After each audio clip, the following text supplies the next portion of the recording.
안녕하세요. 홍양표 박사입니다. 지금까지는 우리가 게스트와 함께 이야기를 나눠봤는데, 오늘부터는 또 제가 혼자 여러분에게 꼭 이야기해드리고 싶었던 것들 가지고 진행해 나가도록 하겠습니다. 여러분, 아이들을 잘 키우려면 먼저 몇 가지 알아야 될 게 있는데요. 첫 번째, 뇌가 어떻게 나눠져 있는가를 좀 알아야 되는데요. 가장 먼저 세 가지만 예를 들어보면, 기능, 그 다음에 생각, 행동, 아마 이렇게 세 가지로 나눠서 훈련을 시키면 잘 될 것 같아요. 예를 들어서 기능이라고 하는 건 뭐냐면, IQ가 좋게 타고났다, 그러니까 머리가 좋다, 나쁘다, 머리가 좀 나쁘게 태어났어도 후천적으로 잘 발달시킬 수 있죠. 이런 부분들. 또 하나는 눈물이 많고 겁이 많은 애들이 있죠. 마음이 여리게 타고난 애들이 있고, 좀 독하게 강하게 타고난 애들도 있잖아요. 그런 애들도 있고, 또 어떤 애들은요, 이렇게 보면, 눈빛을 보면 기가 좀 세게 타고난 애들도 있고, 또 기가 약하게 타고난 애들도 있고, 또 기가 세게 타고났는데 후천적으로 기를 죽인 아이들도 있고. 자, 이렇게 아이들이 또 감각이 아주 뛰어나서 어떤 운동, 음악, 미술, 이런 어떤 감각을 잘 타고난 아이들과 후천적으로 이렇게 만들어지는 이러한 것들이 첫 번째 뇌 선호도라고 말을 합니다. 자, 이것을 알아야 되고요. 두 번째는 여러분이 잘 아시는 생각, 그 다음에 행동. 우리가 이제 한 10여 년 전 이때는요, 생각만 바뀌어도 인생이 바뀐다, 생각을 바꾸면 성공한다, 그래서 성공하는 이런 거 막 얘기가 나와서, 그 당시만 해도 이 강사들이 사실은 많이 떴었죠. 저도 한 10년 전에 1년에 300회 이상씩 강의를 했었거든요. 그런데 들어보니까 감동도 받고 그럴듯한데 그 약발이 일주일밖에 안 가더라는 거예요. 그러니까 끊임없이 들었긴 들어서 머릿속에 많은 지식이 아는데, 생각, 즉 아는 뇌예요. 아는 만큼 생각한다. 아는 만큼만 생각되잖아요. 그래서 이렇게 내가 많이 아는데 그 아는 것을 행동으로 옮기려고 보니까 약발이 일주일밖에 안 가더라. 그럼 뭐가 문제예요? 생각을 바꾸는 게 문제가 아니었더라는 거예요. 생각도 바꿔야 되지만 사실은 또 하나 뇌, 즉 행동을 바꿔야 된다는 거죠. 자, 이 세 가지에 놓고 아이들의 뇌 교육은 이 세 가지 패턴에서 맞춰서 훈련을 시켜 나갑니다. 그래서 아이들이 어려서부터, 저는 이제 제가 이 케어하는, 가르치는 아이들은 어머니와 저와 함께 얘기를 해서 처음부터 1학년 이전부터라도 이렇게 아이들에게 각인시킵니다. 너는 커서 무엇이 될 거야? 그래서 처음에는 꿈이 무엇인지를 꼭 가질 수 있도록 해주는 게 첫 번째죠. 근데 많은 사람들이, 너는 뭐야? 꿈이 뭐야? 저는요, 가수가 될 거예요. 그래. 저는 의사가 될 거예요. 저는 과학자가 될 거예요. 저는 경찰이 될 거예요. 군인이 될 거예요. 자, 이렇게 자기의 꿈을 이야기하는 것까지는 참 좋아요. 그런데 하나여서 우리가 정말 하나 빼놓은 게 뭐냐면, 자, 저는 가수가 꿈이에요. 그 왜? 이렇게요.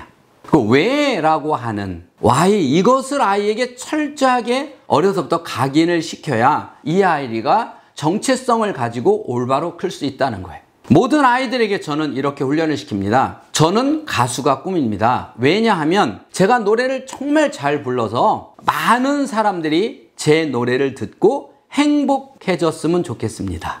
이 부분이, 이건 누구에게나 다 들어가요. 저는 과학자가 꿈입니다. 왜냐하면 제가 무엇을 이렇게 만들어서 그걸 통해서 정말 많은 사람이 행복해졌으면 좋겠어요.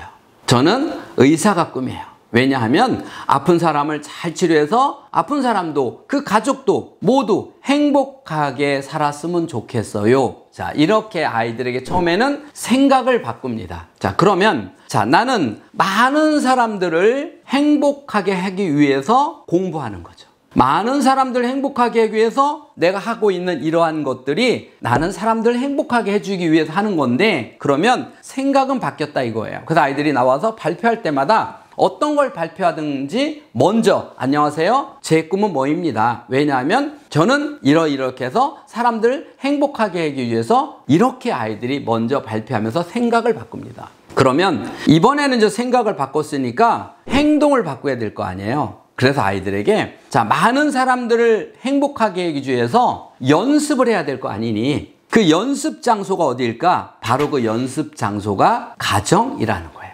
가정은 이 아이가 많은 사람들을 행복하게 해주기 위한 하나의 연습할 수 있는 훈련 장소예요. 그래서 수많은 다른 사람을 행복하게 해주기 위한 사람이 아빠를, 엄마를, 동생을, 형을 행복하게 해주지 못한다면 어떻게 그 외의 사람을 행복하게 해줄 수 있을까? 그래서 저는 아이들에게 일주일에 한 번 내지 두 번 내지 이 정도 부모님이나 동생이나 형이나 가족을 행복하게 해주는 모습을 찍어서 그것을 저희 카톡에 올리게 합니다. 그리고 일주일에 한 번씩 만나서 수업할 때 아이들이 그 사진을 보면서 그 사진을 제가 띄워주면 이 사진은 내가 어떻게 엄마를, 어떻게 아빠를, 어떻게 동생을 행복하게 해준 건지에 대한 아이들이 이야기를 나눕니다. 이렇게 아이들이 생각을 하고 나누고, 그래서 가정에서 이제 가족, 즉 엄마, 아빠, 동생, 형들을 행복해 해주는 훈련이 되면 조금 더 커지면 이제 유치원에서 친구들을, 선생님을, 그리고 학교 가서는 또 친구들을, 선생님을 행복하게 해주는 이런 사람이 된다는 거죠. 그렇게 훈련이 조금씩 넓어지는 거죠.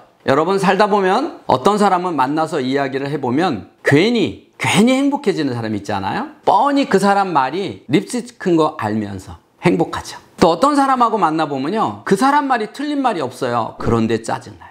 화가 나잖아요. 여러분, 가정에서 내가 하는 말이 남편 입장에서 들을 때 뻔히 우리 아내 립싱 큰 거 알면서 혹시 행복해 하는 이런 아내일까요? 아니면 내가 하는 말은 다 맞는데 남편 입장에서 들으면 짜증날까요? 또 아이 입장에서 들을 때 엄마가 하는 말이 다 맞는 말인데 엄마 내가 알아서 해!